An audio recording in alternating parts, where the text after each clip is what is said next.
somebody went off the map. I took a vow of silence, a student boasted one Monday.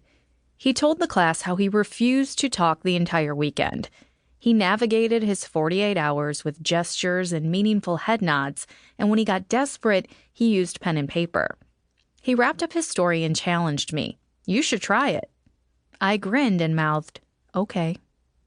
I'm always up for a challenge, even at 8 a.m. on a Monday morning. At first, no one believed it. After a quiet minute, the students shifted awkwardly in their seats. Another minute passed, and I still didn't say anything. The room crackled with nervous energy. I heard one of the students whisper, "No, wait, she can't be serious. She's the teacher." I was serious. In Elvis fashion, my voice had left the building.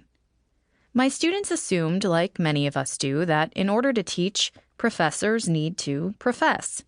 Silence was not in my job description. At first, they didn't trust me. I could see it on some of those groggy faces. This was going to be a waste of their time. They worried that my spontaneous challenge would interrupt that day's plans, that their time spent with me would be pointless because I wasn't going to play the part they expected me to play. They wanted the answers delivered nice and tidy in a PowerPoint presentation. Don't we all? But as I stood there in front of the class, the focus of their confused expressions, I played with the realization that I could teach just as well if I listened and invited my students to trust me. We could explore the lesson in a new way, gathering answers together. I took on a new role, so my students had to take on a new role too. They would have to become the initiators. Talk about a learning experience. One student asked, "Well, did anyone do the reading?" To my chagrin, only a smattering of students raised their hands. At least they were honest. I rolled my eyes. The students chuckled. I gestured for one of my responsible students to come to the front and set him up with my lesson slides. Shifting his feet behind the lectern, he raised an eyebrow at me. "You sure about this?" he asked. I gave him an encouraging nod. "Here goes nothing." He clicked on the first slide and the lesson began. It was evident he had at least skimmed the reading assignment as he walked the class through what he could remember. As we went along, other students jumped in on the action. Students I had seen sleep through the class before started participating. They shared their thoughts and opinions. They disagreed politely, asking each other for evidence from the text. They even opened their textbooks in class. Imagine that. I was no longer Professor Marshman, purveyor of answers. Instead, I became the guide on the journey to the students' discovery. If the students were missing concepts by inches, I typed out a clue or a question on the screen for the class to see. The lesson plan for my health and wellness class that day was to discover what it meant to be healthy.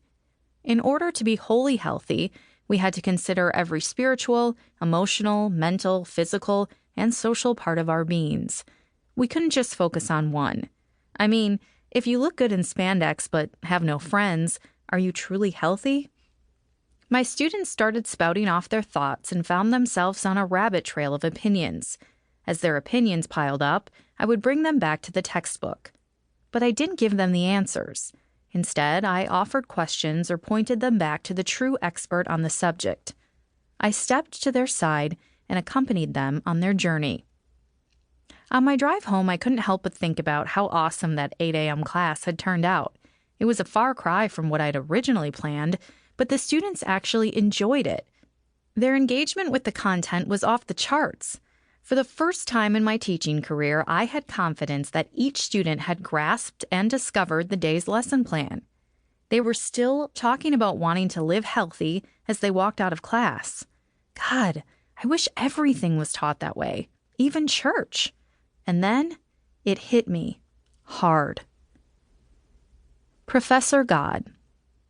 I realized that up until that day, I had approached my relationship with God like he was the teacher and I was the student. I had a whole list of assumptions about his role and my role. My role went something like this. I went to church, sat in a pew, took out my notebook, and got ready to jot down the answers for my life's problems. Professor God's role was to give me answers in a more or less immediate fashion. And when I did